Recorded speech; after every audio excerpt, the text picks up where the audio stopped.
देखिए बच्चों, कल अपन लोगों ने कहां तक पढ़ा था वो एक बार देख लेते हैं। 139 1 थर्ड प्रोविजो, फोर्थ ऑब्लिक क्या, fifth proviso, six proviso, seven proviso और एक पढ़ा था एक्सप्लेनेशन। ओके, 139 1A 1B और 1C हम बाद में देखेंगे। एक हमने पढ़ा था 139 3 और एक पढ़ा था 139 4 और आज हम पढ़ेंगे कौन सा 139 5 जिसका नाम है रिवाइज रिटर्न। क्या नाम है बच्चों? Revise return. एक बार जरा सोच कर बताओ ये क्यों बने हुए हैं। इसका मतलब है रिटर्न बनने के लिए कौन लायबल है, रिटर्न बनने के लिए कौन लायबल है। रिटर्न बनने की ड्यू डेट क्या है? बोलो बच्चों, रिटर्न बनने की क्या है? ड्यू डेट क्या है ना? ये पढ़ रहे हैं। और लॉस रिटर्न भरना क्यों जरूरी है? अगर रिटर्न टाइमली नहीं भरा तो हम कब तक भर सकते हैं? इसको हम बोलते हैं बिलेटेड रिटर्न। क्या बोलते हैं बच्चों? बिलेटेड। और रिवाइज रिटर्न, अगर रिटर्न में कोई गलती हो गई तो रिटर्न को क्या करना है? रिवाइज करना है। ठीक है बच्चों। अब यहां पे अगर मैं कम शब्दों में बोलूं, कोई भी पर्सन जिसकी टोटल इनकम लिमिट से क्या है? ज्यादा है, या आप किसी और पर्सन के बिहाफ पर लायबल हो, उस और पर्सन की टोटल इनकम क्या है? ज्यादा है, प्रेस्क्राइब फॉर्म, प्रेस्क्राइब मैनर और प्रेस्क्राइब ड्यू डेट को क्या भरोगे? रिटर्न भरोगे। बोलो बच्चों, यही बोल रहा है। कंपनी और फर्म को हमेशा बढ़ना है, कंपनी और फर्म को हमेशा बढ़ना है। ये बात यही बोल दी थी तो हमको इसको पढ़ने की कोई जरूरत नहीं है। अगर टोटल इनकम में से चैप्टर 6 से 80 के डायरेक्शंस और 54 से लेके 54 GB का बेनिफिट हटा दो, अगर वो अब 2.5 लाख से जो है ज्यादा है, एज द केस में 2.5 3 5, तो आपको रिटर्न भरना क्या है? जरूरी है। 7 प्रोविजन हमने पढ़ा था कि अगर आप करंट अकाउंट में, किसी भी बैंक के करंट अकाउंट में 1 करोड़ से ज्यादा जमा करा दो, कैश में या चेक में, कैसे भी, तो आपको रिटर्न भरना क्या है? जरूरी है।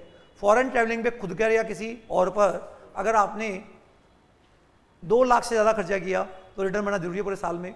और तीसरा क्या हो गया? बिजली का बिल पूरे साल में अगर क्या 1 लाख से ज्यादा है तो रिटर्न भरना क्या है? जरूरी है। और रिटर्न भरने की ड्यू डेट्स क्या है?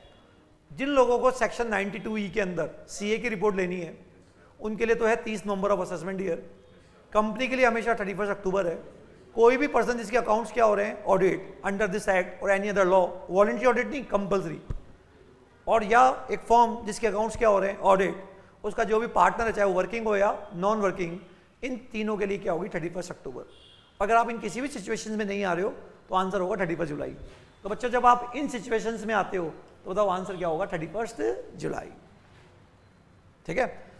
अच्छा, एक और है, अगर आप ROR हो, NRI RNOR नहीं, ROR हो, इंडिया के बाहर कोई एसेट्स है जिसमें आपका बेनिफिशियल ओनर है या बेनिफिशियरी हो, या किसी संस्था में फाइनेंशियल इंटरेस्ट मतलब प्रॉफिट में हिस्सा है, या किसी बैंक अकाउंट की आप साइनिंग अथॉरिटी हो, तो आपको रिटर्न भरना क्या है? जरूरी है। चाहे आप ओनर बेनिफिशियल ओनर हो या रियल ओनर हो या बेनिफिशियरी हो। फिफ्थ प्रोविजन बोलता है अगर बेनिफिशियरी की इनकम बेनिफिशियल ओनर में इंक्लूड हो रही है तो फिर जरूरत नहीं है, बेनिफिशियरी को जरूरत नहीं, बेनिफिशियल ओनर को भरना पड़ेगा। इतनी बातें मैंने आपको पढ़ाई। फिर आता है बच्चों लॉस रिटर्न। इस सेक्शन को हम 80 के साथ पढ़ते हैं। सेक्शन 80 ये बोलता है जितने भी लॉस होते हैं, 2 को छोड़ दो, हाउस प्रॉपर्टी का लॉस जिस पर सेक्शन कौन सा लगता है? 71B, और अनऑब्जेक्ट डेप्रिसिएशन पे 32(2) लगता है। इन 2 लॉस को छोड़कर अगर आप किसी भी लॉस को कैरी फॉरवर्ड करना चाहते हो अगले साल, सेट ऑफ की बात नहीं कर रहा, कैरी फॉरवर्ड करना चाहते हो, तो लॉस रिटर्न भरना क्या है? जरूरी है, टाइमली। अगर आपने 1 दिन का भी डिले कर दिया ना तो लॉस कैरी फॉरवर्ड नहीं होगा। रिटर्न तो वैलिड होगा बट लॉस कैरी फॉरवर्ड नहीं होगा। और ये 2 लॉस ऐसे होते हैं इनका नहीं भी भरोगे तो कोई प्रॉब्लम नहीं है। ठीक है, हाउस प्रॉपर्टी और डेप्रिसिएशन लॉस। एक ध्यान रखना, आपने रिटर्न लॉस का रिटर्न था लेट भरा, ठीक है, मान लो आपको 31 जुलाई को रिटर्न भरना था और आपने भरा 15 अगस्त को, तो एक क्वेश्चन उठता है कि 234F की फीस लगेगी? आंसर है नो। ठीक है, आंसर है क्या? नो। लॉस रिटर्न भरना कंपनी और फर्म के अलावा किसी और को जरूरी नहीं होता। फीस किस बात की? दो डिफॉल्ट थोड़ी किया है, बस लॉस कैरी फॉरवर्ड नहीं होगा। बच्चों, करंट ईयर में लॉस था, उसको आपने सेट ऑफ भी किया, फिर उसको 2 लाख कैरी फॉरवर्ड भी किया। अब आप क्या चाहते हो? आप क्या चाहते हो कि लॉस क्या हो जाए मेरा, है ना? कैरी फॉरवर्ड हो जाए। सॉरी, सेट ऑफ भी, सॉरी, करंट ईयर में लॉस था आपका 5 लाख का, आपने सेट ऑफ कर लिया, 2 लाख का कैरी फॉरवर्ड कर दिया। ये मना करता है कि तूने रिटर्न लेट भरा है, तेरा ना तो सेट ऑफ होगा ना कैरी फॉरवर्ड होगा। बच्चों मनाही केवल सेट ऑफ के लिए नहीं है, कैरी फॉरवर्ड के लिए है। सेट ऑफ में कोई प्रॉब्लम नहीं है। एक क्वेश्चन एग्जामिनर का फेवरेट क्वेश्चन है, जब हम रिटर्न नहीं भरते हैं तो हम पे सेक्शन 142(1) का नोटिस आ सकता है, प्लीज फाइल द रिटर्न। ये नोटिस हमेशा ड्यू डेट के बाद ही आता है। कब आता है बच्चों? ड्यू डेट के बाद ही आता है। और 15 अगस्त को नोटिस आया कि प्लीज फाइल द रिटर्न, और बोला कि 6 दिन में रिटर्न भर दो, और आपने भर भी दिया। अब अस्सी कहता है मैंने तो भर दिया ना, उसमें आपने लॉस दिखा दिया, कैरी फॉरवर्ड नहीं होगा। भले ही आपने 142(1) की टाइम लिमिट में भर दिया हो, लेकिन अगर आपको लॉस को कैरी फॉरवर्ड करना है तो 142(1) की टाइम लिमिट नहीं, 139(1) की टाइम लिमिट रिटर्न को भरना पड़ेगा। बोलो बच्चों बात समझ में आ गई आपको यहाँ पे? फिर हमने आया बिलेटेड रिटर्न। क्या बोला बच्चों? Belated return. अगर आप रिटर्न ड्यू डेट तक नहीं भर पाते तो नो डाउट आप पे 234A का इंटरेस्ट लगेगा, लॉस को कैरी फॉरवर्ड नहीं कर पाओगे, हेडिंग सी का बेनिफिट नहीं मिलेगा, चैप्टर 6A की इंटरेस्ट लगेगा, फीस लगेगी, बट रिटर्न तो भर सकते हो। कब तक? कब तक? असेसमेंट के एंड से 3 महीने पहले तक। क्या बोला मैंने बच्चों? असेसमेंट के एंड से क्या 3 महीने पहले तक आप क्या कर सकते हो? कर सकते हो। ये आपको मैंने लास्ट क्लास में आपको ध्यान होगा बताया था बच्चों। और ये रहा any time before 3 month prior to the end of क्या रिलेवेंट असेसमेंट। और सेक्शन कौन सा? 144 या 143 इसलिए नहीं आया क्योंकि हमने रिटर्न तो भरा ही नहीं। जब आप रिटर्न नहीं भरते हो तो स्कूटी नोटिस नहीं आ सकता और रेगुलर असेसमेंट हो नहीं सकता, इसलिए यहाँ पे क्या लिखा हुआ? 144। बच्चों अब जैसे मैंने आपको बताया था कि 31 जुलाई 2022 को रिटर्न भरना था, तो बताओ आप रिटर्न कब तक भर सकते हो? 31/12/22 तक। अब सपोज करो वैसे तो हमको इतना टाइम मिलता है, लेकिन अगर इसके बीच में ही ऑर्डर पास हो गया। क्या पास हो गया? एक तो नोटिस आया, नोटिस नहीं ऑर्डर पास हो गया, और वो ऑर्डर मान लो सपोज पास हो गया कब? 30/11/22। तो फिर लॉ बोलता है विच एवर इज अर्लियर। तो जनरली ऐसा होता नहीं, लेकिन अगर हो जाए तो विच एवर इज अर्लियर। इतनी बातें हमने लास्ट क्लास में की थी, आई होप आपको ध्यान होगा सबको बच्चों यहाँ पे। अब हम बात करते हैं आज नया सेक्शन कौन सा पढ़ रहे हैं? Revise return. कौन सा पढ़ रहे हैं बच्चों? Revise return 139(5). ठीक है, आज एक बार रिवाइज रिटर्न पढ़ा दूं और उसके बाद फिर मैं जितने भी प्रोविजन आपने पढ़े आज मैं आपको लिखवाऊंगा अभी, क्योंकि बिना लिखने बच्चों फिर ऐसा लगता नहीं कि कुछ पढ़ा है। समझ गए क्या बोल रहा हूं? तो कौन सा सेक्शन बता रहे हैं अपन को? Revise return 139(5). ठीक है, देखो बच्चों सबसे पहले कोई भी रिटर्न जो हमने सेक्शन 139(1) की टाइम लिमिट में भरा, तो मैं आपको समझाता हूं। जैसे अपन एक डायग्राम बना लेते हैं कि जैसे मान लो प्रीवियस ईयर एंड कब हुआ? प्रीवियस ईयर एंड हुआ कब? 21/22। ओके, बताओ हम लोग रिटर्न कब तक भर सकते हैं? ठीक है, हमारी रिटर्न भरने की ड्यू डेट क्या थी बच्चों? सर हमारी रिटर्न भरने की ड्यू डेट थी 31 जुलाई 2022। ओके, अच्छा बताओ एक डेट आती है 31 दिसंबर 2022। एक डेट जाती है 31 दिसंबर 2022। एक गेट बंद कर देना ना। एक आता है 31/3/2023।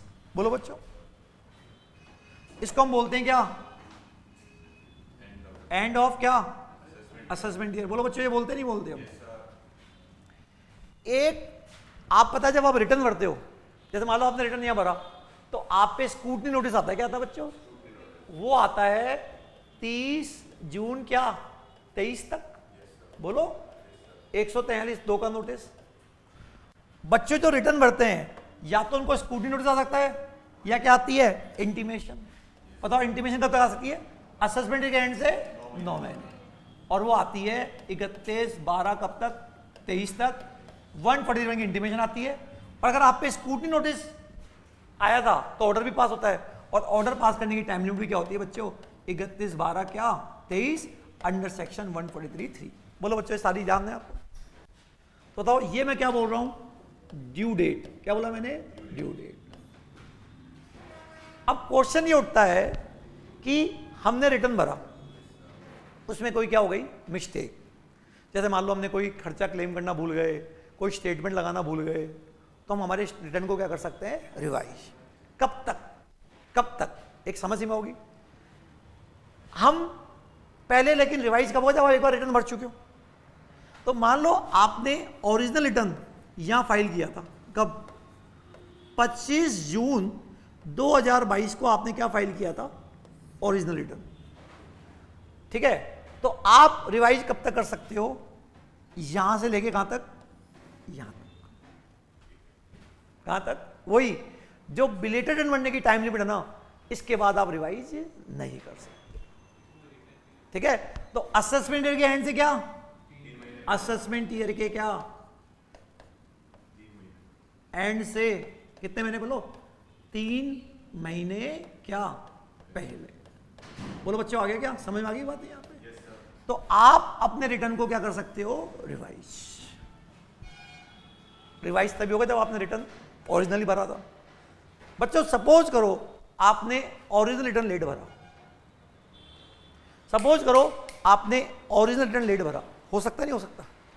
मान लो आपने रिटर्न यहां भरा, तो ये रिटर्न कौन से सेक्शन में भरा था, सपोज करो आपने रिटर्न यहां भरा, कहां कहां 15 सितंबर क्या 22 139.4 का यहां रिटर्न भरा, बिलेटेड रिटर्न। क्या बोलते हैं बच्चों, बिलेटेड। तो आज से 5 साल पहले एक तो गलती करते हो, उसमें को भी रिवाइज कर रहे हो, मैं तो एक को लेट भरा उसमें भी गलती। Belated return can not be revise, belated can not be revise. अब अमेंडमेंट आ गया, belated return can also be revise, लेकिन कहां तक, यहां तक। इसका मतलब बताओ ये भी कहां तक हो सकता है, यहां तक। तो आपने रिटर्न चाहे यहां भराओ या क्या भराओ, यहां भराओ, रिटर्न क्या हो सकते हैं बच्चों, रिवाइज हो सकते हैं। आई होप बात समझ में आ गई बच्चों। तो बताइए क्या टाइम लिमिट है, असेसमेंट के एंड से 3 महीने पहले, असेसमेंट के एंड से 3 महीने पहले। 2 तरह की कॉपी बनानी है आपको, एक तो मैं आपको पूरा लॉ लिखवाऊंगा शब्दों में, और एक मैं जो डायग्राम बना रहा हूं वो आपको क्या करना है, बनाना है, ताकि आपको देख सके। तो एक बार बच्चे डायग्राम बना लो आप फटाफट, है ना। 2 कॉपी रखना, एक ये और एक वो।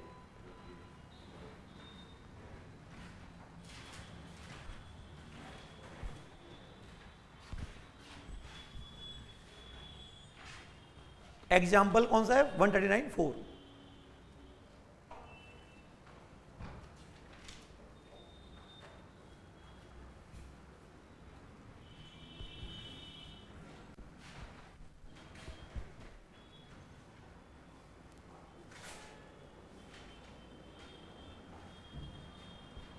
ऑनलाइन आवाज आ रही है ना आपको, ऑनलाइन? Yes sir.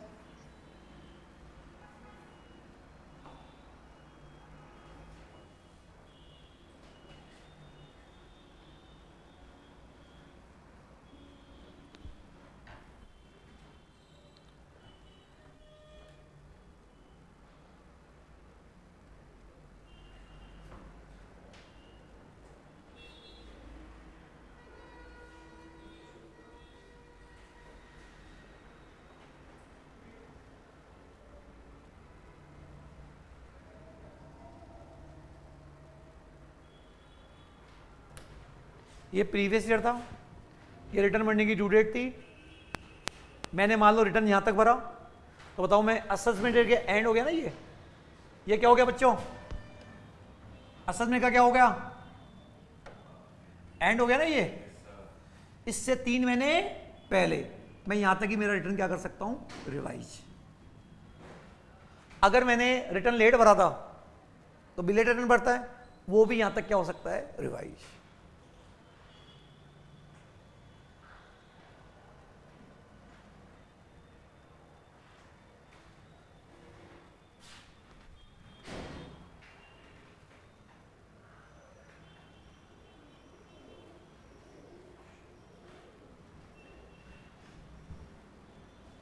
बताओ बच्चों, जो लोग रिटर्न भरते हैं उन पे नोटिस आता है स्कूटनी, बताओ स्कूटनी नोटिस का क्या टाइम लिमिट है, जिस साल रिटर्न भरते हो उसके एंड से 3 महीने।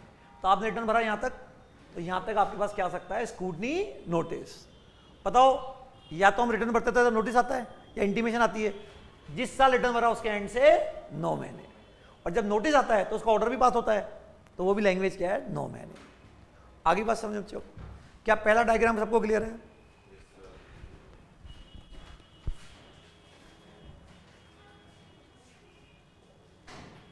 इधर देखो बोर्ड पे, कोई भी रिटर्न जो आपने ओरिजिनली टाइमली भर दिया था या क्या हो गया, बिलेटेड। ये क्या हो सकता है, अगर उसमें कोई ओमिशन या मिस्टेक हो जाए वो बताओ क्या हो सकता है, रिवाइज। समझ में आ गई बात ये? अब क्वेश्चन ये उठता है, लेकिन अगर मान लो इस डेट से पहले, किस डेट से पहले, 31/12 से पहले, अगर डिपार्टमेंट ने फटाफट तुम पे क्या ले लिया, क्योंकि एक बार तो तुम क्या भर चुके थे, रिटर्न भर चुके थे, फटाफट इस पीरियड में आपको नोटिस डाल के क्या पास कर दिया, ऑर्डर। और मान लो ये ऑर्डर अगर 30/9/30/11/22 को ही पास हो गया तो बताओ फिर क्या हम कर सकते हैं, या which ever is earlier, which ever is earlier. तो सपोज करो, वैसे इतना फास्ट होता नहीं है डिपार्टमेंट, लेकिन फिर भी हो जाए, तो सपोज करो इस तारीख से पहले 30/11/12 को क्या ऑर्डर पास हो गया, 30/11/12 को क्या हो गया, तो फिर विच एवर इज अर्लियर। ये बोलता सर हमको क्या पता चलेगा, अरे भाई नोटिस आया होगा ना, या सीधा ऑर्डर पास हो गया होगा, नोटिस आया होगा, तो तुमको ये बात तो पहले से पता थी क्या कि कभी भी क्या हो सकता है ऑर्डर पास, तुमने वेट क्यों किया, भर देते रिवाइज रिटर्न। समझिए बात तो क्या बोल रहा हूं यहां पे। तो ये चीज आपको ध्यान रखने वाली बात है कि हम इस तारीख से पहले कर सकते हैं 30/11/12 तक। ओके, तो एग्जैक्ट फॉर्मूला क्या है, असेसमेंट के एंड से पहले 3 महीने पहले और before completion of assessment, order pass होने से पहले। अब बताओ यहां पे 143(3) भी है और 144 भी है। 143(3) तो इसलिए बच्चों क्योंकि आप एक बार रिटर्न भर चुके थे, जब एक बार रिटर्न भर चुके होते हैं तो बताओ 3 पॉसिबल हो जाता, नहीं हो जाता। फिर 144 क्यों आया, रिटर्न भर बच्चों ये गलत फहमी मत रखना कि 144 तभी होता है जब आपने रिटर्न नहीं भरा हो। बच्चों जब आपने रिटर्न भरा, आप पे स्कूटी नोटिस आया होगा और आपको बुला और आप नहीं गए, तो क्या 144 नहीं हो सकता, हो सकता है ना, बोलो हो सकता है ना 144 भी। इसलिए यहां पे दोनों सेक्शन आए, 143(3) भी आया और 144 भी आया। अब एग्जामिनर इंटर में तो क्या आता था, write short note on revise return, क्या आता था, write short note on revise return, या क्या आता था, what is the time limit for filing क्या रिवाइज रिटर्न, यही आता था ना। अब फाइनल लेवल में क्वेश्चन कैसे बनते हैं, चीज वही है, अब क्वेश्चन कैसे बनते हैं, मैं अगला क्वेश्चन आपको बना के दिखाता हूं, क्लियर यहां पे। देखो बच्चों वही सेम, मान लीजिए प्रीवियस ईयर कौन सा था, क्या 21-22, आरओआई ड्यू डेट क्या है 31 जुलाई 2022। बताओ असेसमेंट ईयर से 3 महीने क्या पहले, ये क्या है एंड ऑफ क्या रिलेवेंट असेसमेंट ईयर, डेट बोलो 31/3/23, बोलो। बताओ स्कूटनी नोटिस कब तक आ सकता है, 30 जून 23। बताओ इंटीमेशन कब तक आ सकती है, 31/12/23। अच्छी तरह याद करा दिया।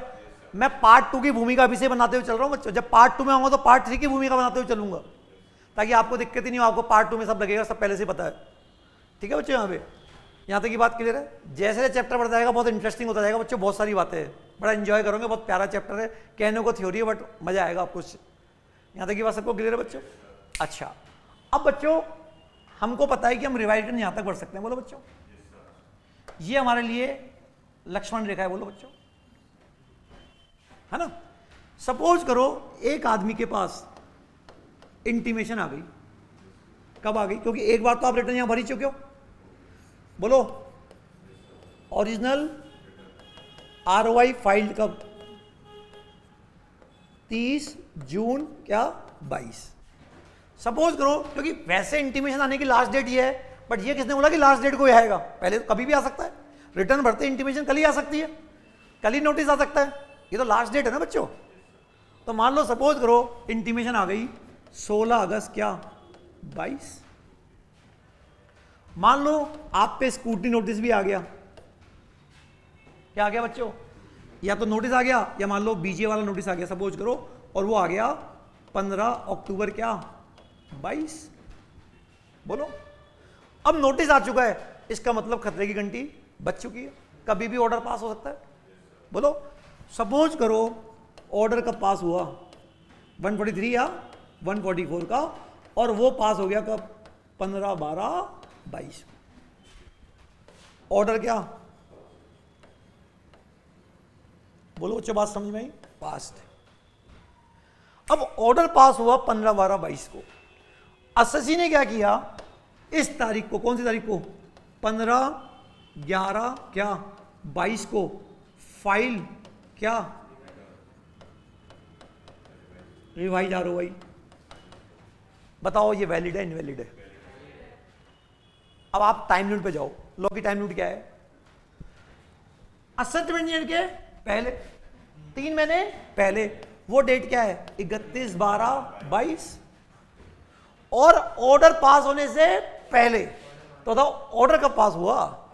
ऑर्डर तो ये हुआ ना, this is not a order. ये ऑर्डर थोड़ी है यार, अरे ये ऑर्डर थोड़ी है भाई, ये तो ऑर्डर तो ये है, ये तो नोटिस है। इसका मतलब 15, 12, 22 से एक दिन पहले। बताओ वो क्या हो गया? एक दिन पहले क्या हुआ? 14, 11, 12, 22। बताओ अर्लियर क्या है? 14, 12, 22। तो बताओ हम रिटर्न को रिवाइज करना कब चाहते हैं? 15, 11। बताओ पॉसिबल नॉट पॉसिबल? पॉसिबल। तो लॉ क्या बोलता है? इंटीमेशन आने के बाद, इवन नोटिस आने के बाद, बट ऑर्डर पास होने से पहले हम हमारे रिटर्न को क्या कर सकते हैं? रिवाइज कर सकते हैं। समझ गया? तो देखिए बच्चों लॉ क्या बोल रहा है।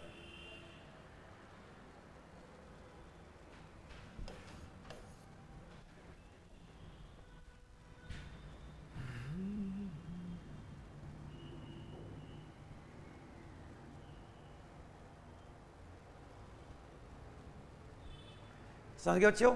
तो इंटीमेशन आने के बाद और क्या? नोटिस बाद, बट ऑर्डर पास होने से हम हमारे रिटर्न को क्या कर सकते हैं? रिवाइज कर सकते हैं। अब आप समझ गए होंगे कि मैंने आगे वाले सेक्शनों का रेफरेंस पहले ही क्यों दिया था। समझ गए बच्चों आपको यहाँ पे? और ये आपके लिए जो मैंने अभी आपको लिखवाया वो एग्जाम्पल ये रहा। हर चीज है मेरे नोट्स में। तो आप सेकंड एग्जाम्पल क्या बताना चाह रहा है आपको? इंटीमेशन आने के बाद, नोटिस आने के बाद भी हम रिटर्न को क्या कर सकते हैं? रिवाइज, बट ऑर्डर पास होने से पहले। बना लो बच्चों, लिख दो। इंटीमेशन आने के बाद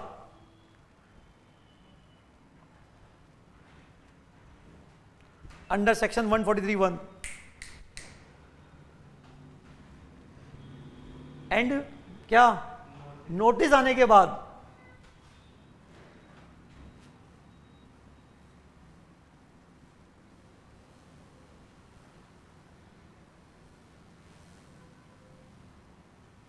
इंटीमेशन आने के बाद और क्या अंडर सेक्शन 143 और 144 हम रिटर्न को क्या कर सकते हैं? रिवाइज।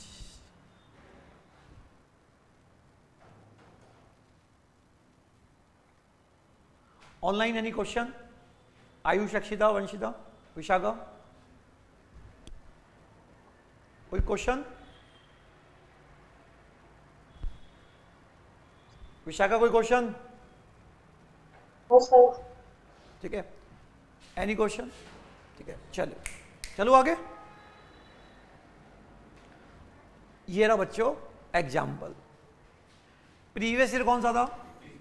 21-22। ड्यू डेट क्या थी? 31 जुलाई। रिटर्न कब भरा? 30 जुलाई 22। इंटीमेशन कब आई? 15 अक्टूबर। नोटिस कब आया?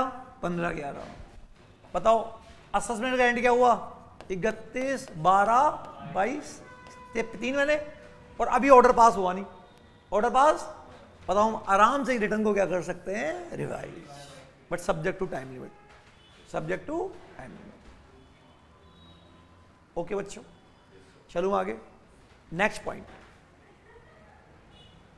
बच्चों, मान लो एक आदमी ने अपना रिटर्न यहां रिवाइज कर दिया। दिख रहा है यहां पे? अपने रिटर्न को क्या कर दिया? रिवाइज। अब वो उसको लगता है कि रिवाइज में फिर गलती हो गई, तो उसने फिर 20/11/22 को दूसरी बार भी रिवाइज कर दिया। फिर लगता है फिर गलती हो गई, 25/11/22 को क्या फिर क्या कर दिया? रिवाइज।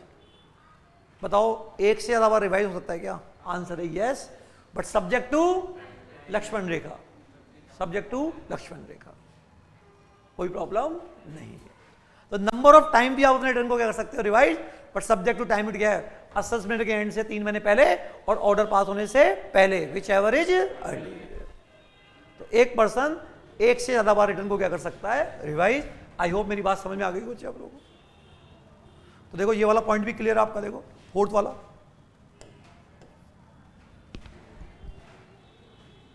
बट सब्जेक्ट टू क्या, टाइम लिमिट। ओके, अच्छा अब एक इंपॉर्टेंट पॉइंट जो एग्जामिनर का फेवरेट पॉइंट है,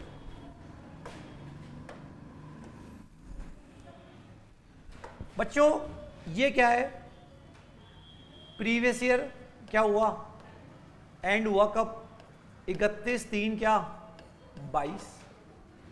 ये हमारी क्या है, ROI ड्यू डेट, इनको बोलते आवाज ना करे बात, ROI ड्यू डेट 31 जुलाई कौन सा 22, 31 जुलाई क्या 22। यहां तक की बात क्लियर है। और अब ये हो गया मेरा क्या 31/12 क्या 22, और ये मेरा 31/3 क्या 23।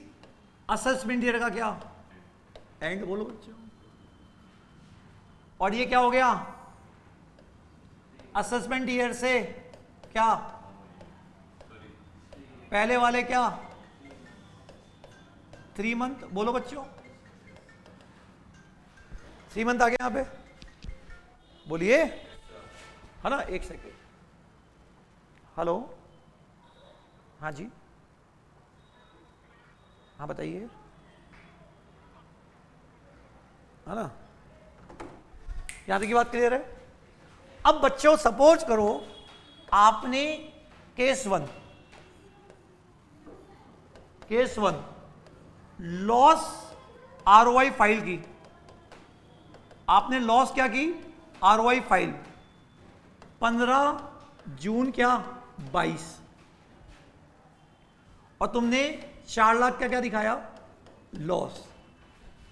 अब तुम क्या करना चाहते हो, 15, 12, 22 को क्या करना चाहते हो, क्या लॉस ROI क्या करना चाहते हो, क्या रिवाइज, और तुम अपना लॉस 4 से कितना करना चाहते हो 10। क्या ये पॉसिबल है क्या, बताओ 4 से क्या, बताओ बताओ, पॉसिबल है नहीं है। हम बोलते हैं कि लॉस को कैरी फॉरवर्ड करना है, क्या बोला मैंने, तो क्या करना पड़ेगा, टाइमली। अब मुझे बताओ ये तो टाइमली भरा था और ये लेट भरा, तो नहीं होगा, नहीं होगा, नहीं होगा। अब सुनो मेरी बात, यहां लॉ क्या बोलता है, लॉ ये बोलता है रिवाइज रिटर्न उस डेट को भरा हुआ माना जाता है जिस तारीख को ओरिजिनल भरा। क्या बोला मैंने, रिवाइज रिटर्न उस डेट को फाइल किया हुआ माना जाता है जिस तारीख को क्या ओरिजिनल भरा।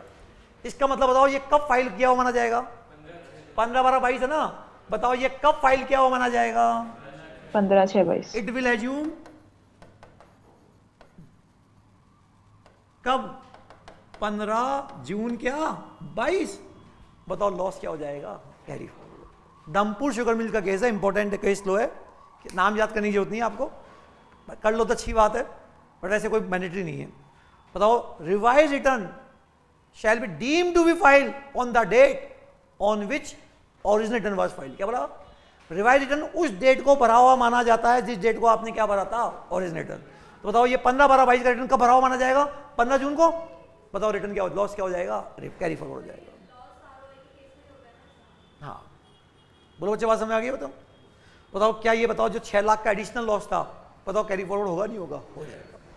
दिव्यांशी क्या बोला मैंने, सर ये बोलते हैं कि जब अपन जो रिवाइज रिटर्न भरते हैं ना, उसको उसी डेट को माना जाता है जिस मतलब भरा हुआ माना जाता है जिस बार अपन ने ओरिजिनल रिटर्न भरी थी। तो इसमें 15/12 को अपन ने रिवाइज जरूर करी थी, पर इसे माना जाएगा कि वो 15/6 को भरी गई है, इसलिए वो लॉस कैरी फॉरवर्ड हो अब जाएगा। सपोज करो आपने एक रिटर्न भरा, पहले इनकम दिखाई, क्या दिखाई बच्चों, इनकम, और यहां पे लॉस की जगह क्या दिखाई, क्या दिखाया बच्चों, इनकम, और आपने 4 लाख की क्या दिखा दी, इनकम दिखा दी, और अब आप उस इनकम को क्या दिखा रहे हो, loss. Is it possible, yes. क्यों, क्योंकि इस डेट को भरा हुआ माना जाएगा, और जब इस डेट को भरा हुआ माना गया तो लॉस आराम से क्या हो सकता है, कैरी फॉरवर्ड हो सकता है। आगे बात समझ में, ठीक है।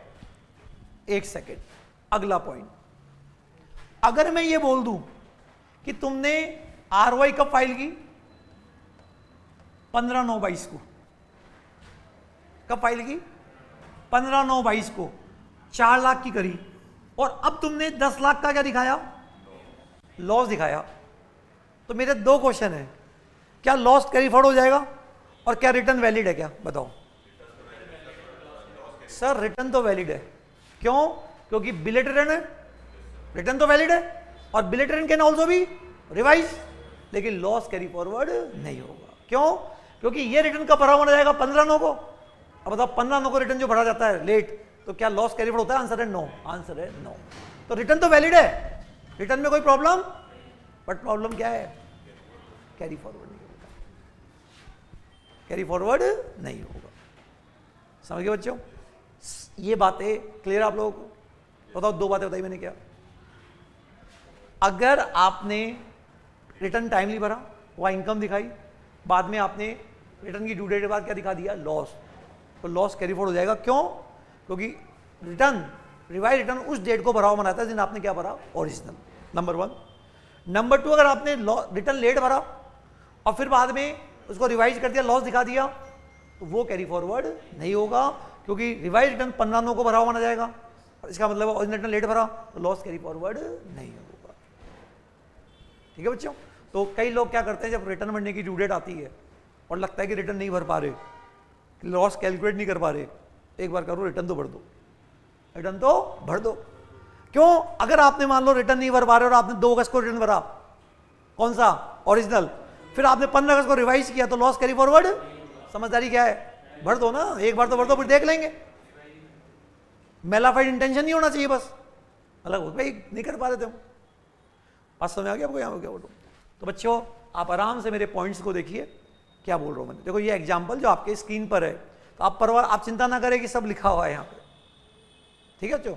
ये देखो आप एग्जाम्पल, प्रीवियस ईयर कौन सा था, 21-22, असेसमेंट ईयर कौन सा था, 22-23, ड्यू डेट क्या थी, 31 जुलाई, आरओआई कब फाइल की, 30 जुलाई 22, एसएससी ने 2 लाख की क्या दिखाई, इनकम, रिटर्न को कब रिवाइज किया, 30/12/22, और डिक्लेयर लॉस कितना, 10 लाख, क्या लॉस कैरी फॉरवर्ड हो जाएगा, यस।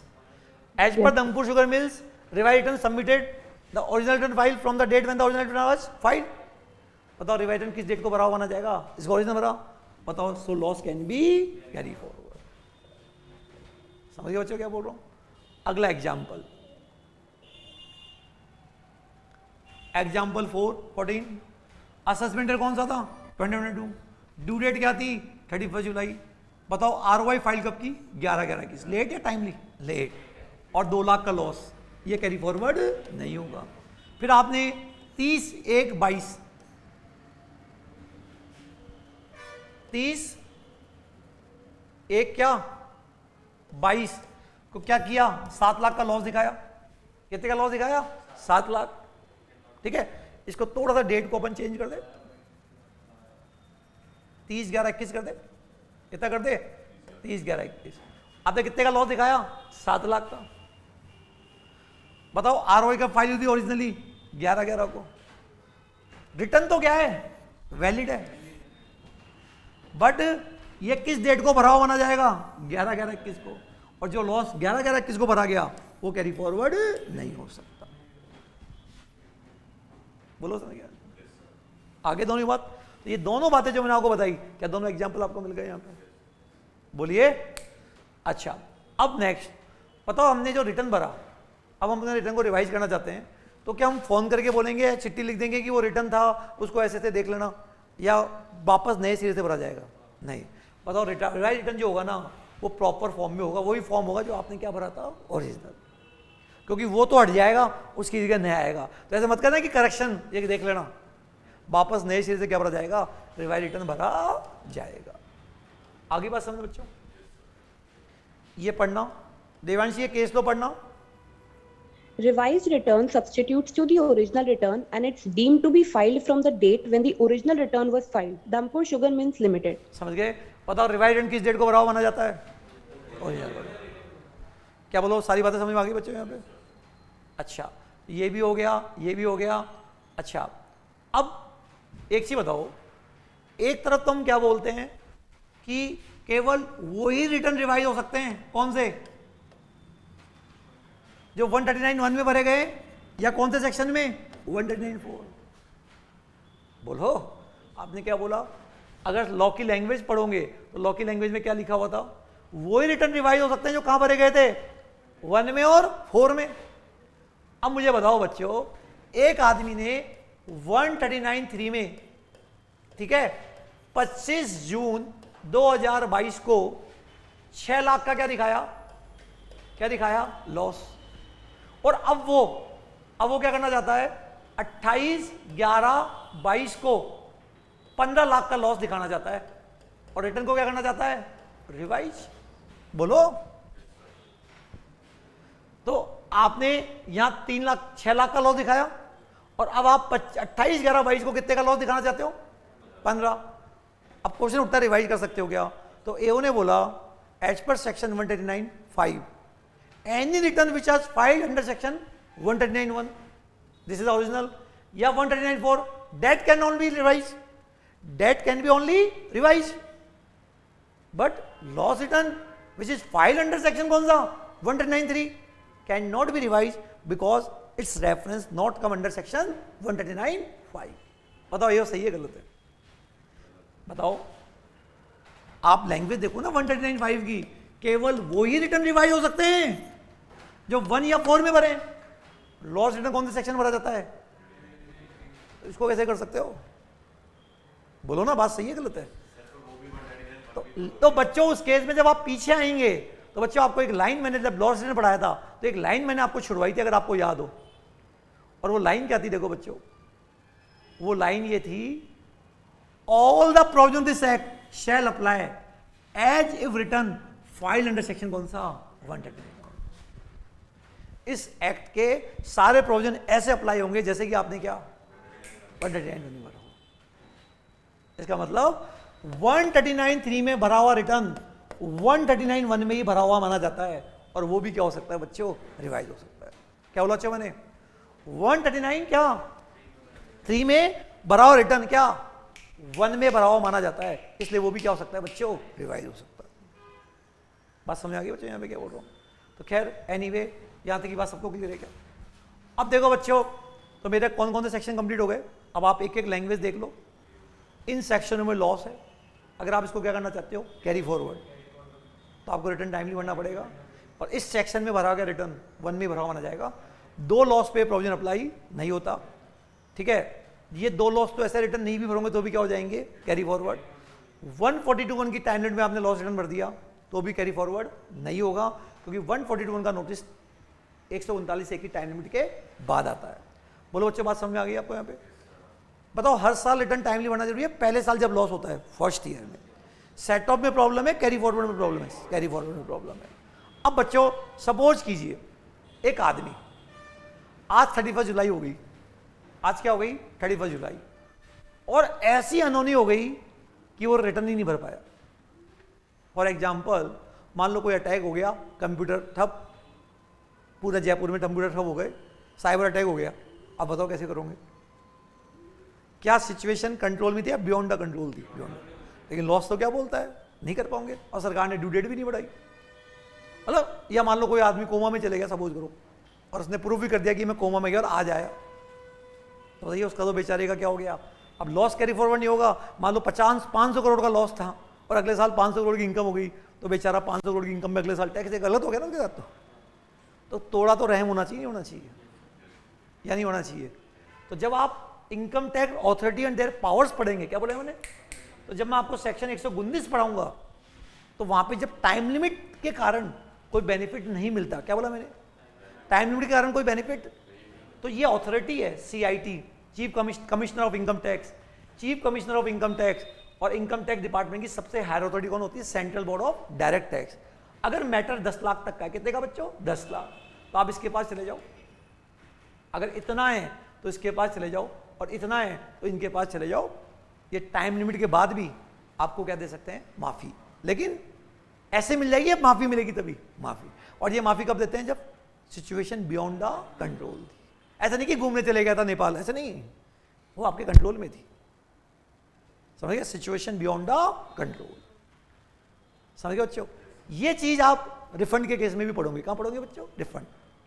जब मान लो आपका सपोज करो वहां पे एक रिफंड मिलता है, आपका क्या मिलता है बच्चों, रिफंड। तो वैसे रिफंड क्लेम करने की टाइम लिमिट होती है।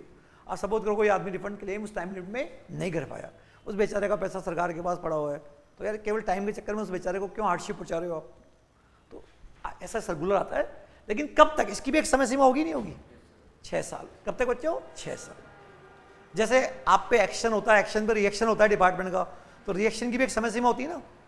जैसे मान लो गवर्नमेंट ने तुमने रिटर्न भरा, गवर्नमेंट तुमको इंटीमेशन में भी नहीं पकड़ पाई, स्कूटनी नोटिस में भी पकड़ नहीं पाई, ऑर्डर में भी पकड़ नहीं पाई, और 2 साल निकल गए। क्योंकि गवर्नमेंट आपको कब तक पकड़ सकती है, बोलो बताओ, कब तक पकड़ सकती है बच्चों, ध्यान रखो ये चार्ट। बताओ गवर्नमेंट किसी को कब तक पकड़ सकती है, यहां तक, बोलो। सपोज करो यहां से लेके यहां तक आपने कोई चोरी थी नहीं पकड़ पाई, तो क्या गवर्नमेंट तुमको फ्यूचर में भी पकड़ सकती है। ये पार्ट 3 में पढ़ेंगे। क्या पढ़ेंगे बच्चों, तो ये तो आप सब कहां पढ़ेंगे, पार्ट 2 में। और पार्ट 3 में क्या होता है, एक्शन का रिएक्शन। वो 6 साल तक होता है। कितने साल तक, 6। कुछ केस में टाइम लिमिट 16 भी हो जाती है, बट एक बार 6 साल बोलते हैं। तो बताओ यहां भी आपको, अगर आप लॉस का क्लेम करना भूल गए कोई कारण से, रिफंड का क्लेम करना भूल गए, तो 6 साल तक आपको स्पेशल परमिशन देके क्या मिल सकती है बच्चों, माफी मिल सकती है। ऑनलाइन समझ में आ गया आपको बात को, ऑनलाइन, यस सर। ठीक है। और जब आपको एप्लीकेशन लगाई, असेसमेंट के एंड से 6 साल काउंट होते हैं, 6 महीने में आपकी फाइल डिस्पोज हो जाएगी, जो भी आपका लॉस हो सब कैरी फॉरवर्ड करवा देंगे वो। आई होप ये ठीक है, नॉलेज के लिए बताया गया है, बट आई होप यहाँ तक की बातें समझ में आ गई होगी। बताओ बिलेटिन समझ में आ गया सबको, इसके सारे एग्जाम्पल्स मैंने आपको करा दिए, बोलो ठीक है। और आज आपको क्या बताया मैंने, क्या, रिवाइज रिटर्न, इंटीमेशन, ये सब बातें बता दी मैंने, एक से ज़्यादा बार कर सकते हैं, और इसके एग्जाम्पल भी मैंने आपको यहाँ पे करवा दी। एनी क्वेश्चन बच्चों, तो एक बार मेरे साथ सेक्शन बोलोगे, बोलो बच्चों। 139(1) क्या है, who is liable for filing the return. Company और फर्म को हमेशा पढ़ना है। इंडिया के बाहर असेट्स, बेनिफिशियरी, अगर बेनिफिशियर ओनर लाइबल है तो मतलब बेनिफिशियरी की इनकम किसमें इंक्लूड हो जाए, बेनिफिशियर, तो फिर बेनिफिशियरी को जरूरत चैप्टर 6 और 54, बिजली का बिल, करंट अकाउंट, एक्सप्लेनेशन क्या हो गया, ड्यू डेट, लॉस रिटर्न, बोलो बिलेटर रिटर्न, और कौन सा, रिवाइज रिटर्न। इसके साथ साथ बच्चों वो मत भूल जाना जो मैंने आपको बताया, क्या, अगर आप रिटर्न भरते तो क्या आती है, इंटीमेशन। इंटीमेशन की टाइम लिमिट बताओ, सही बताना अब, गलत, ये बोल रहा है असेसमेंट के एंड से 9 महीने, पता, हाँ, जिस ईयर में रिटर्न भरी उसके एंड से 9 महीने। बताओ नोटिस कब आता है, भरी उसके एंड से 3 महीने, और गए तो क्या पास होता है, ऑर्डर। पता ऑर्डर की टाइम लिमिट क्या है, असेसमेंट के एंड से 9 महीने। शब्दों का फर्क है, देखो बात हो जा रही है बट शब्दों का फर्क है। और अगर आप नहीं गए, क्या बोला मैंने, नहीं गए, तो क्या आता है 144 का नोटिस, बोलो। और जो लोग रिटर्न नहीं भरते, कुछ नहीं हुआ, और या 142(1) रोमन 1 का नोटिस आता है, प्लीज फाइल द रिटर्न, और या डायरेक्ट ये भी आ सकता है, कौन सा, 144। अगर गए तो ये चाइन चालू हो जाएगी, और नहीं गए तो बताओ 144 का क्या पास हो जाएगा, ऑर्डर। ये पार्ट 2 का था, समझ गए। तो आई होप यहां तक की बातें सबको क्लियर है, ठीक है। अच्छा, अब बच्चों कुछ सेक्शंस आपके हिडन सेक्शंस आते हैं जो इनकी रेंज के बीच में आते हैं। जैसे मैंने आपको क्या बताया, 139(1) पढ़ाया, 3rd प्रोविजो बताया, 4th प्रोविजो बताया, 5th प्रोविजो बताया, 6th प्रोविजो बताया, 7th प्रोविजो बताया, एक्सप्लेनेशन ड्यू डेट बताई, 1A bulk filing, e filing, no filing अभी मैंने आपको कहा बेकार का है। आज बताया 139(3) क्या, लॉस रिटर्न, और क्या बताया, बिलेटेड रिटर्न, और क्या बताया, रिवाइज रिटर्न। अब आपने देखा होगा इंटर और फाइनल में क्या डिफरेंस है। इंटर में क्या था, write short note on revise return, write short note on belated return, या what is the time limit for filing the belated return और रिवाइज रिटर्न। और फाइनल में क्या हो रहा है बच्चों, ये जो मैंने क्वेश्चन बना बना के दिए ना आपको, ये वाले देख रहे हैं आपको ये क्वेश्चंस, इंटीमेशन आने के बाद भी हो सकता है क्या, स्कूटनी के बाद भी हो सकता है क्या, उसको लॉस रिटर्न को सब्स्टिट्यूट करता है, ऐसी बातें फाइनल में आपसे पूछी जाएगी। ओके बच्चों, अब बच्चों 5 ऐसे सेक्शन आते हैं, 5 सेक्शन आते हैं जो इस कड़ी के बीच में आते हैं, इस कड़ी के बीच में, किस कड़ी के बीच में, 4 और 5 के बीच में, किसके बीच में, 4 और 5, जिसका नंबर है 139 क्या 4A, 139 क्या 4B, 139 क्या 4C, 139 क्या 4D, 139 और 4E। बच्चों ये सेक्शन भी क्या है, कुछ स्पेशल लोगों पे अप्लाई होते हैं, क्या होते हैं बच्चों, स्पेशल, और इनको भी ROI बनना क्या है, मस्ट है। वो कौन है उनकी बात मैं करूंगा। तो अगर आप बहुत गौर से देखो तो बताओ ये पार्ट, ये तो आम आदमियों के लिए है, ROI कब बनना है। कुछ स्पेशल लोग हैं, ट्रस्ट, पॉलिटिकल पार्टी, है ना, कुछ specified institute, scientific research institute, investment fund, business trust, ऐसे कुछ सेक्शन है बच्चों जिनको रिटर्न बनना क्या होता है, जरूरी। समझ गए बच्चों। तो ये है, और रिटर्न बनने की ड्यू डेट, तो ये तो आम आदमी, ये स्पेसिफाइड लोग, और रिटर्न बनने की due date, loss return, belated return और रिवाइज, ये पढ़ाना है तुम्हारे एग्जाम में। पिछले से पिछले टाइम में, मतलब जब लास्ट तुम्हारा ऑनलाइन ऑफलाइन पेपर हुआ था, उसके आसपास एक 10 नंबर का क्वेश्चन आया, अलग अलग लोगों के नाम आ गए, बताओ किस किस की ड्यू डेट क्या है। क्या बोला मैंने, किस किस को तो रिटर्न बनना है और उनकी रिटर्न बनने की ड्यू डेट क्या है।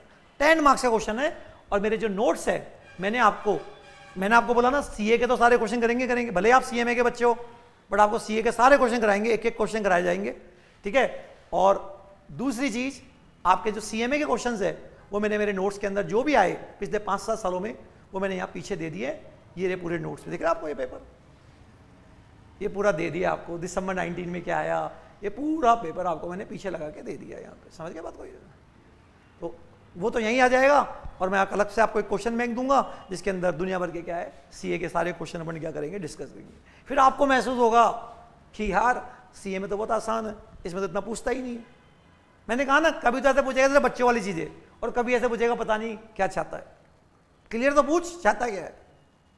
प्रॉब्लम यह है कि पेपर की जो ड्राफ्टिंग होती है ना, वो ढंग से लिखते ही नहीं है, इतनी तो गलतियां कर देते हैं लिखने में, ठीक है ना। क्वेश्चन में भी गलती, आंसर में भी गलती, पूछना क्या चाह रहा है इररिलेवेंट, मतलब क्लियर ही नहीं है, पता नहीं कौन बनाते हैं इनके पेपर।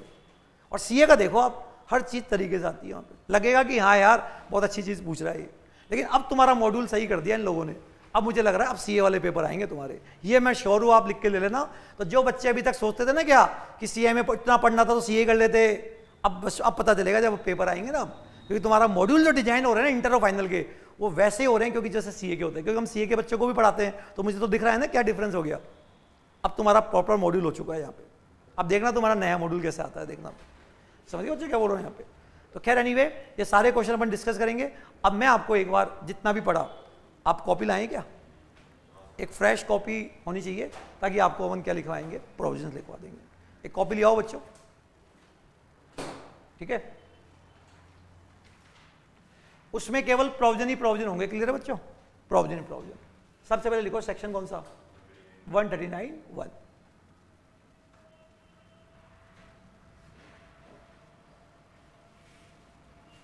सेक्शन कौन सा, 139(1), ठीक है बच्चों। अपन लिखवाते कैसे हैं, नोट्स पूरे इंग्लिश में, सब कुछ नोट्स में। लेकिन कुछ बच्चे चाहते हैं कि सर हमारी यूजर फ्रेंडली लैंग्वेज, जैसा आपने समझाया वैसा लिखवा दो आप। तो एक बार मैं आपको लिखवा देता हूँ इजी लैंग्वेज में। लिखो 139 कौन सा, 1, ठीक है। एवरी कंपनी और फर्म, एवरी कंपनी और फर्म, ठीक है। एक तो लिख दो ए, बी लिखो,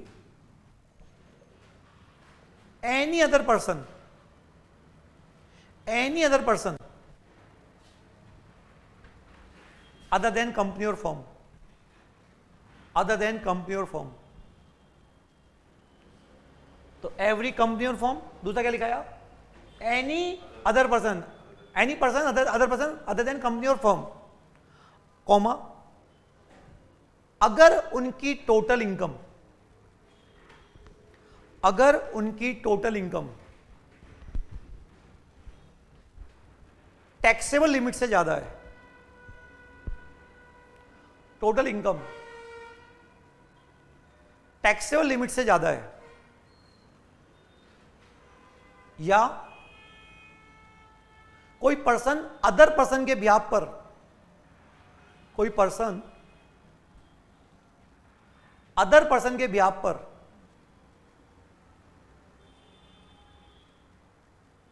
आरओआई फाइल करने के लिए लाइबल है, अदर पर्सन के बिहाफ पर आरओआई फाइल करने के लिए लाइबल है, एंड अदर पर्सन की टोटल इनकम,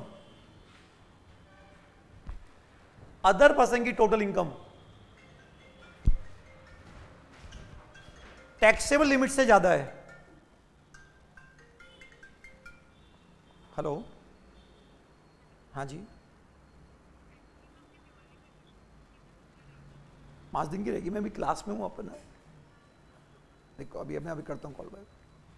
क्या बोला मैंने बच्चों, अगर अदर पर्सन की टैक्स लिमिट से ज्यादा है तो ऐसे केस में कि टैक्सेबल लिमिट से ज्यादा है, तो अगले टिक लगा के लिखो अगले लाइन में, तो ऐसे केस में ऐसा पर्सन, इधर देखो बोर्ड पे, प्रेस्क्राइब फॉर्म में, प्रेस्क्राइब मैनर में, प्रेस्क्राइब पर्टिकुलर के साथ रिटर्न भरेगा, prescribe form, prescribe manner and prescribe particular के में रिटर्न भरेगा। हो गया बच्चों,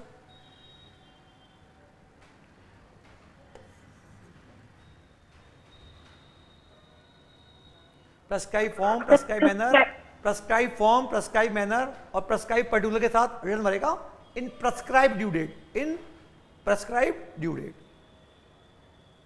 तो बच्चों मैंने क्या लिखाया, कोई भी पर्सन जिसकी टोटल इनकम टैक्स लिमिट से ज्यादा है, या वो पर्सन किसी और पर्सन के बिहाफ पर रिटर्न भरने के लायबल है और उस और पर्सन की टोटल इनकम टैक्स लिमिट से क्या है, ज्यादा है, तो ऐसा person prescribe manner, prescribe form, prescribe particular और प्रेस्क्राइब ड्यू डेट में क्या भरेगा, रिटर्न भरेगा। थर्ड प्रोविजो, लाइन खींच के लिखो, थर्ड प्रोविजो, कंपनी और फर्म ऑलवेज रिटर्न भरेगी, कंपनी और फर्म ऑलवेज रिटर्न फाइल करेगी, चाहे इनकम हो या लॉस हो, चाहे इनकम हो या लॉस हो, चाहे बिजनेस स्टार्ट हुआ हो या नहीं हुआ हो, चाहे बिजनेस स्टार्ट हुआ या नहीं हुआ। ओके बच्चों,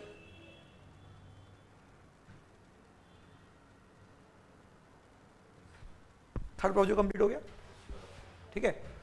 अब आता है बच्चों कौन सा, fourth proviso, fourth proviso.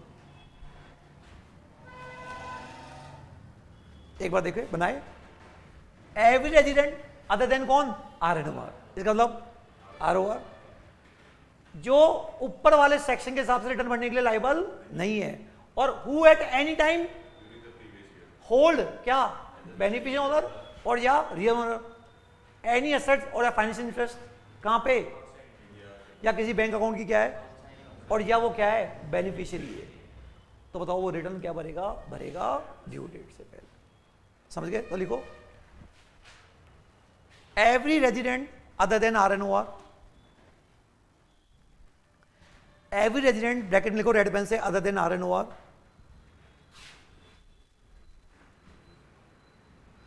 Other than कौन, RNOR, जिसका इंडिया के बाहर, जिसका इंडिया के बाहर किसी भी संस्था में फाइनेंशियल इंटरेस्ट है, किसी भी संस्था में फाइनेंशियल इंटरेस्ट है या इंडिया के बाहर कोई बैंक अकाउंट की साइनिंग अथॉरिटी है, इंडिया के बाहर किसी बैंक अकाउंट की साइनिंग अथॉरिटी है,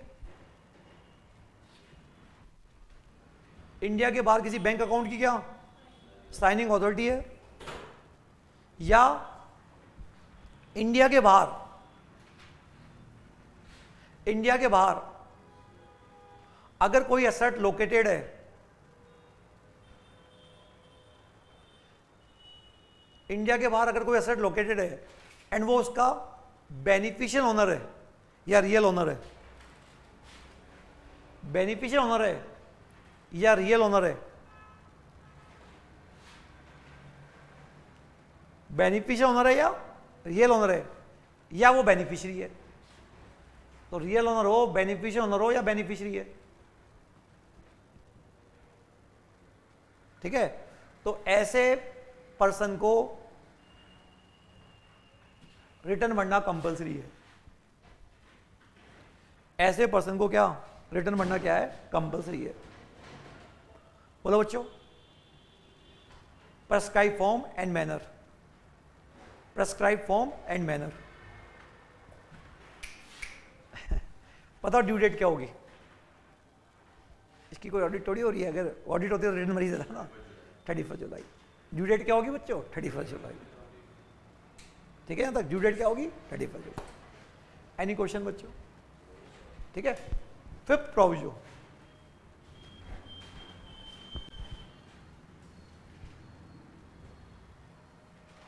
अगर बेनिफिशियरी की इनकम बेनिफिशियल ओनर में इंक्लूड हो रही है इन अवर प्रोविजो, अगर बेनिफिशियरी की इनकम बेनिफिशियल ओनर में इंक्लूड हो रही है, अगर बेनिफिशियरी की इनकम बेनिफिशियल ओनर में इंक्लूड हो रही है, तो ऐसे केस में बेनिफिशियरी पे फोर्थ प्रोविजो अप्लाई नहीं होगा। ऐसे केस में बेनिफिशियरी पर फोर्थ प्रोविजो अप्लाई नहीं होगा। बेनिफिशियरी पर क्या फोर्थ प्रोविजो अप्लाई नहीं होगा। कौन सा प्रोविजो?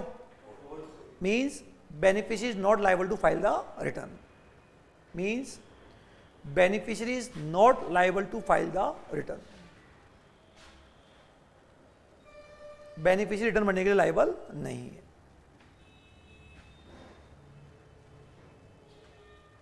ओके बच्चों, अब नोट, लाइन खींच के नोट। पता बच्चों बेनिफिशियल ओनर कौन होता है? जिसने डायरेक्टली और इनडायरेक्टली कंसीडरेशन दिया। क्या बोला मैंने? और बेनिफिशियरी कौन होता है? जिसने कंसीडरेशन नहीं दिया बट असेट का बेनिफिट उसको मिल रहा है। तो एक बार सिंपल शब्दों में लिख दो, बेनिफिशियल ओनर वो होता है, बेनिफिशियल ओनर वो होता है जिसने डायरेक्टली एंड इनडायरेक्टली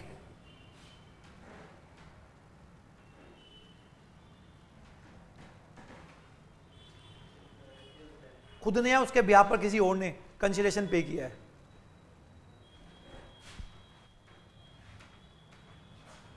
खुद ने या उसके ब्याह पर किसी और ने क्या कंसीडरेशन पे किया है।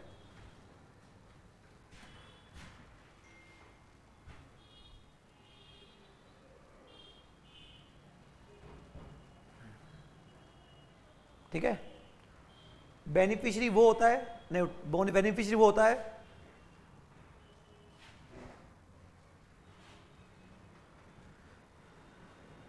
जिसका कंसीडरेशन तो किसी और ने पे किया है, जिसका कंसीडरेशन तो किसी और ने पे किया है।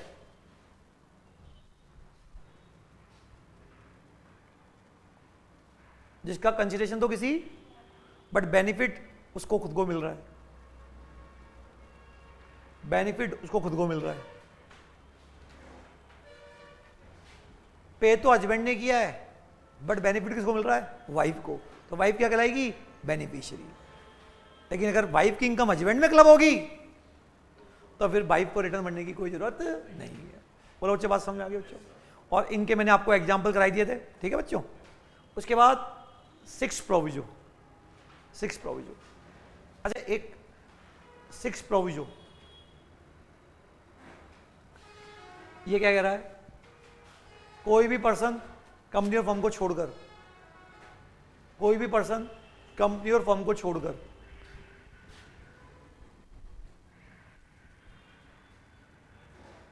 जिसकी टोटल इनकम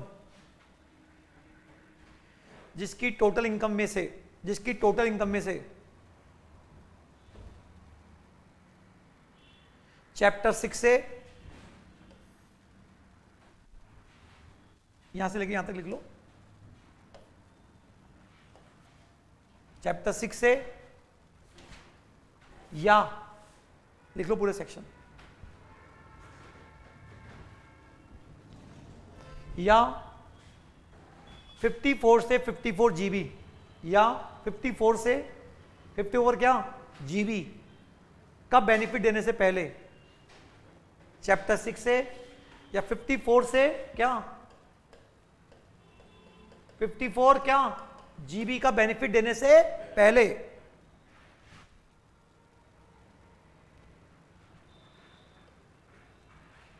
अगर टैक्सेबल लिमिट से ज्यादा है, जिसकी टोटल इनकम इन सेक्शन का बेनिफिट देने से पहले टैक्स लिमिट से ज्यादा है, तो ऐसे पर्सन को रिटर्न भरना मस्ट है। ऐसे पर्सन को रिटर्न भरना क्या है? मस्ट है।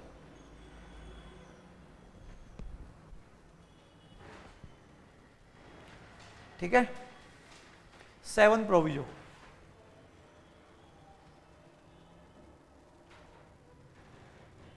कोई भी पर्सन अदर देन कंपनी और फर्म, कोई भी पर्सन अदर देन क्या कंपनी और फर्म, कोई भी पर्सन अदर देन क्या जिसने ड्यूरिंग द प्रीवियस ईयर कभी भी पहला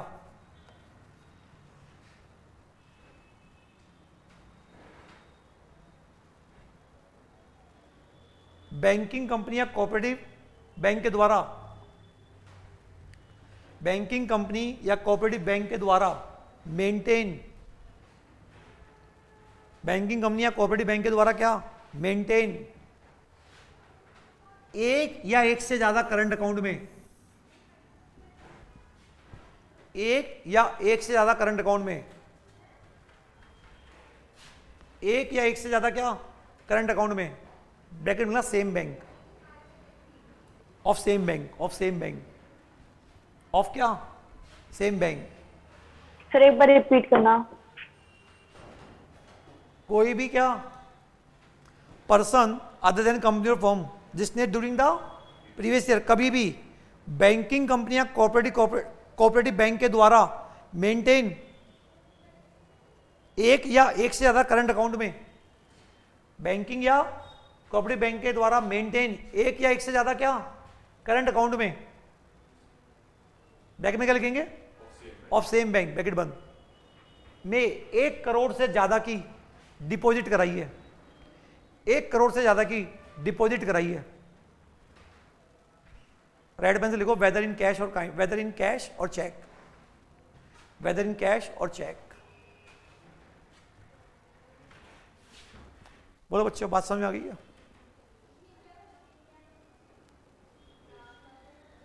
दूसरा केस, कोई भी पर्सन जिसने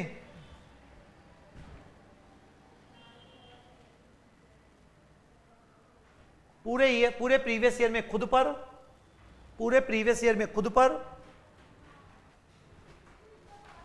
पर या किसी अदर पर्सन की ट्रैवलिंग पर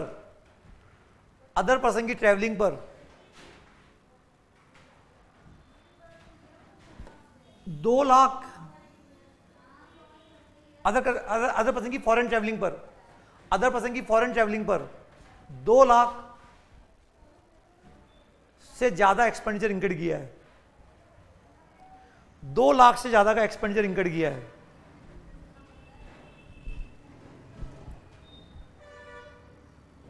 दो लाख से ज्यादा का क्या एक्सपेंडिचर इंकर्ड किया है। ठीक है बच्चों, इसको भी पढ़ना जरूरी है। और तीसरा क्या है, कोई भी पर्सन जिसने पूरे प्रीवियस ईयर में एग्रीगेट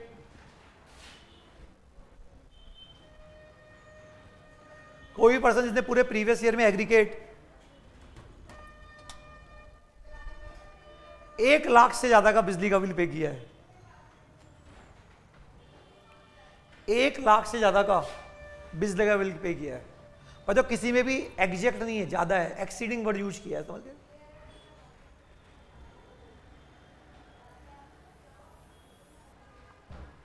बोलो। तो इन सबको क्या भरना पड़ेगा, रिटर्न भरना पड़ेगा। इन सबको प्रेस्क्राइब फॉर्म में, प्रेस्क्राइब मैनर में रिटर्न भरना पड़ेगा।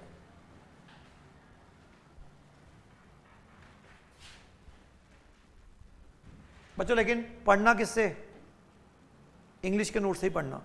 ये आपकी कन्वीनियंस के लिए लिखवा रहा हूं, बट पढ़ना इससे आप ध्यान रखना। ये तो आपकी जो एग्जाम के 1 दिन पहले होता है ना, जो 1 दिन मिलता है, वहां काम आ जाएगी ये कॉपी, लेकिन वैसे हमेशा किससे पढ़ना, इंग्लिश के नोट से पढ़ना। ये केवल वो आपको जो एग्जाम में 1 दिन 8 घंटे पहले मिलते हैं ना, तो ऐसी कॉपी लिखवा दूंगा जिसमें आपको मतलब आप 8 घंटे की कॉपी में पूरी कॉपी को पढ़ के जा सकते हो। बट ये कब करना है, बस एग्जाम के दिन के लिए बनवा रहा हूँ ये, वरना मैं ऐसे लिखवाऊंगा नहीं। समझ के क्या बोल रहा हूँ? ओके, तो ये सारे हो गए मेरे। Due date of filing return, due date of filing return.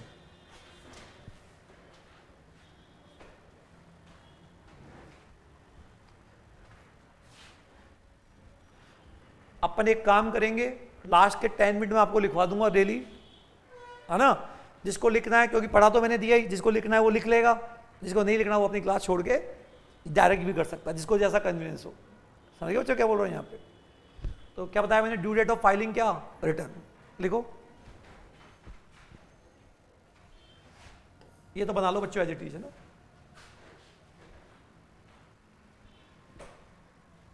As it is बना लो।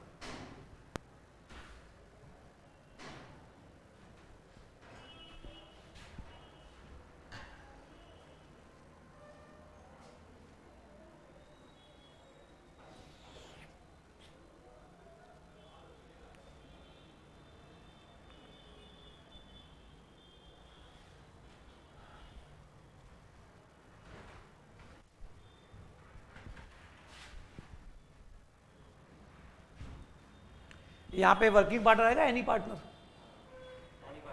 और यहाँ पे जब लिखो ना नॉट वॉलंटरी ऑडिट, क्या बोलेंगे, मतलब लॉ द्वारा मेंशन है वो लिखना। वॉलंटरी एग्जाम में आ जाएगा, उसने वॉलंटरी ऑडिट करवा ली तो फिर वो 31 जुलाई लगेगा उस पर। और बच्चों ये वाले सेक्शनों में ड्यू डेट क्या होगी, 31 जुलाई। क्या होगी बच्चों, 31 जुलाई। मेंशन कर लेना, जब ये सेक्शन लगेगा तो कौन सी होगी, 31 जुलाई। क्योंकि जिनके लिए नहीं, जो इन 3 केस में नहीं आएंगे उन सबके लिए क्या है, 31 जुलाई। ये ध्यान रखना है आपको। पहला क्या है, कंपनी जिसको 92E के अंदर क्या लेनी है, रिपोर्ट। 92E में क्या लेनी है, रिपोर्ट। डेट क्या होगी, 30 November of assessment year.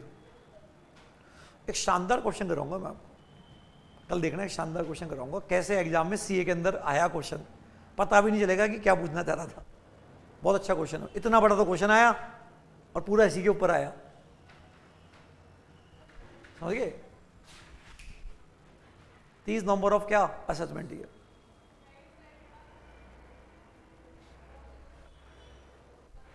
A person other than क्या, जिसके अकाउंट्स ऑडिटेड हो रहे हैं अंडर इनकम टैक्स या एनी अदर लॉ,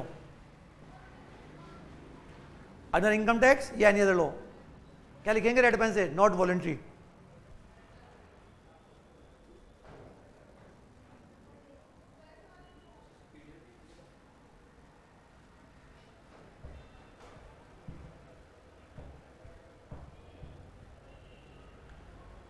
कोई भी पार्टनर लिखो, कोई भी पार्टनर, ऐसी फर्म का कोई भी पार्टनर, ऐसी फर्म का कोई भी पार्टनर जिसकी क्या हो रही है, ऑडिट हो रही है। ऐसी फर्म का कोई भी पार्टनर जिसकी क्या हो रही है, ऑडिट हो रही है। इन सब के लिए क्या है 31 अक्टूबर, और बाकी सबके लिए जो फर्स्ट 4 केस में नहीं आ रहे उन सबके लिए क्या है 31 जुलाई। बच्चों पहले यहां 30 सितंबर होता था, अब 30 सितंबर तक तो ऑडिट होगी और 31 अक्टूबर तक क्या होगा, रिटर्न बनना है। आई होप बात समझ में आ गई हो बच्चों। अब ठीक है, ये तो वही रिपीटेड बातें हैं क्या कि लॉ ने किसी को मना नहीं कर रखा, बट कंपलसरी जिनके लिए है, जिनके लिए कंपलसरी और उन्होंने नहीं भरा तो फिर 234 ए का क्या लगेगा, इंटरेस्ट लगेगा, और 234 एफ की क्या लगेगी, फीस लगेगी। ये मैंने बता ही दिया। और ये तो अपने को पता ही है कि अगर आपको चैप्टर 6 की जो हेडिंग सी होती है ना, उसका क्या चाहिए, बेनिफिट। अगर आपने एक भी दिन रिटर्न क्या कर दिया लेट, तो आपको बेनिफिट नहीं मिलेगा। और रिटर्न नहीं बढ़ने के इम्पैक्ट क्या होते हैं बच्चों, रिटर्न नहीं बढ़ने के इम्पैक्ट क्या होते हैं, एक तो क्या लगता है इंटरेस्ट, और एक क्या लगती है फीस। कितने रुपए, 5,000। कितने रुपए, लेकिन अगर आपकी टोटल इनकम क्या 5 लाख से ज़्यादा नहीं है तो कितने रुपए, 1,000। देखो impact of not filing return, line कैसे लिखो, impact of not filing return.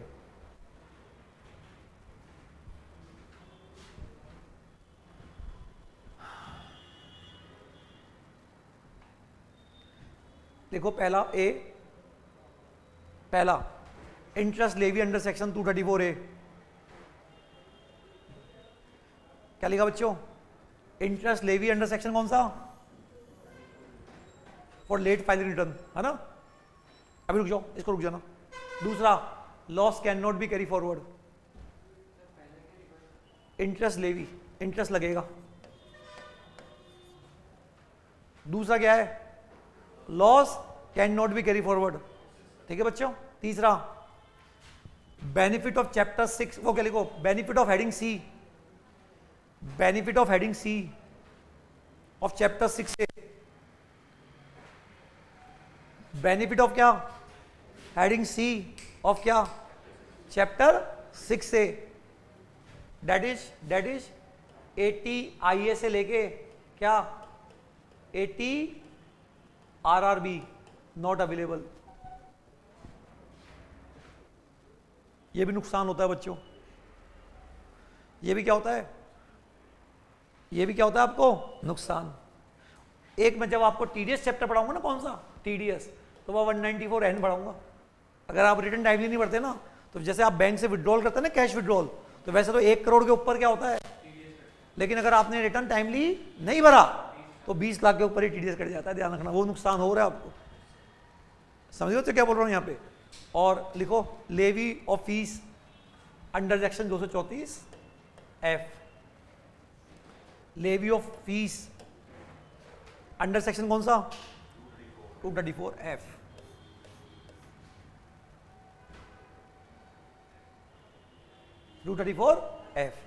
As per 234 F लिखो। अब लिखो फ्लाइंग कैच के, ये तो आप पे इम्पैक्ट आएगा, प्लस जेल भी हो सकती है और भी कुछ चीजें हो सकती है, बट ये तो ही मेन इम्पैक्ट है ना। अब लिखो अगर कोई पर्सन ने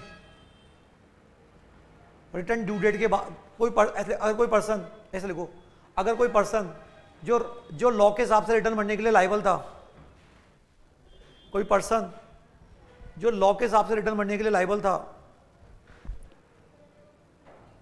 कोई पर्सन जो लॉ के हिसाब से रिटर्न भरने के लिए क्या था, लायबल था, लॉ के हिसाब से रिटर्न भरने के लिए क्या था, लायबल था, और उसने रिटर्न टाइमली नहीं भरा, रिटर्न टाइमली नहीं भरा, तो उस पर 5,000 रुपए की फीस लगेगी। बच्चों लेट फीस इनकम टैक्स में अलाउड हो जाएगी क्या? जब BNP पढ़ेंगे ना तो वहां पेनल्टी और इंटरेस्ट अलाउड नहीं होता, बट ये अलाउड हो जाएगी, ये हो जाएगी, ध्यान रखना। ऊपर जहाँ जय श्री राम लिखते हैं ना, जय श्री राम, वहां लिख दो लेट फीस BNP में अलाउड हो जाएगी। 234 F की लेट फीस BNP में अलाउड हो जाएगी।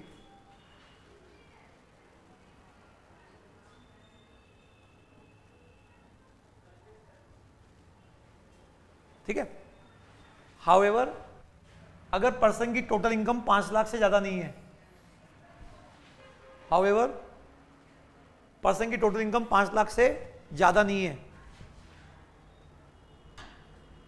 पर्सन की टोटल इनकम क्या 5 लाख से ज्यादा नहीं है, तो फीस का मैक्सिमम अमाउंट 1,00,000 से ज्यादा नहीं हो सकता।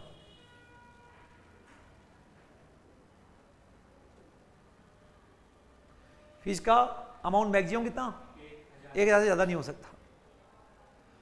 बच्चों जब तुम आरओआई पढ़ते हो ना, आरओआई, तो ये आपको खुद को पे करनी होती है। पेनल्टी और फीस में पता है क्या डिफरेंस है? जैसे टैक्स होता है ना, वो आपको खुद को पे करना होता है, इंटरेस्ट भी खुद को पे करना होता है, फीस है ना, फीस वो भी खुद को पे करनी होती है, और पेनल्टी डिपार्टमेंट लगाता है, फिर आपको पे करनी होती है। तो इंटरेस्ट, टैक्स और क्या फीस, जब हम आरओआई भरते हैं ना, खुद को पे करनी होती है, ध्यान रखना, रिटर्न के साथ जाती है वो। ओके बच्चों, तो क्या आपको ये समझ में आ गया? तो लाइन खींच दीजिए, लिखवा दिए सारे मैंने, बोलो बच्चों ये पूरे हो गए, और कल इनको लिखवा के फिर अपन ये पढ़ेंगे, ठीक है? तो आई होप यहां तक की बातें क्लियर है। इसके अलावा 139.9 डिफेक्टिव रिटर्न, बोलो मेरे साथ कौन सा? उसके बाद 139A पैन नंबर लेना किसको जरूरी है, कहाँ का कोड करना जरूरी है। 139AA आधार कार्ड को पैन से क्या करना है, लिंक करना जरूरी है, नहीं करोगे तो पैन इनऑपरेटिव हो जाएगा। प्लस आजकल एक नई फीस आई है 234H, कौन सी? 234H बोर्ड लगेगी, ठीक है? उसके अलावा टैक्स रिटर्न प्रिपेयर के थ्रू भी आप अपना रिटर्न भरवा सकते हो। रिटर्न पे साइन कौन करेगा? और एक होता है सेल्फ असेसमेंट। क्या होता है बच्चों? सेल्फ। टैक्स, इंटरेस्ट, फीस, क्या बोला मैंने? We will assess self. और फिर हमारा रिटर्न जाएगा कहां पे? डिपार्टमेंट के पास। और फिर हमारा पार्ट 2 चालू होगा, इंटीमेशन, स्क्रूटनी और बेस्ट जजमेंट। क्या बोला मैंने? इंटीमेशन, स्क्रूटनी, बेस्ट जजमेंट, वो हमको सीखना है, पार्ट 1 और पार्ट 2। ज्यादातर तुम्हारे सीएमए के अंदर पार्ट 1 या पार्ट 2 से क्वेश्चन आते हैं, ठीक है? लेकिन पार्ट 3 से भी अपन पूरा पढ़ेंगे, क्या बोल रहे हैं यहाँ पे। ओके, थैंक यू बच्चों।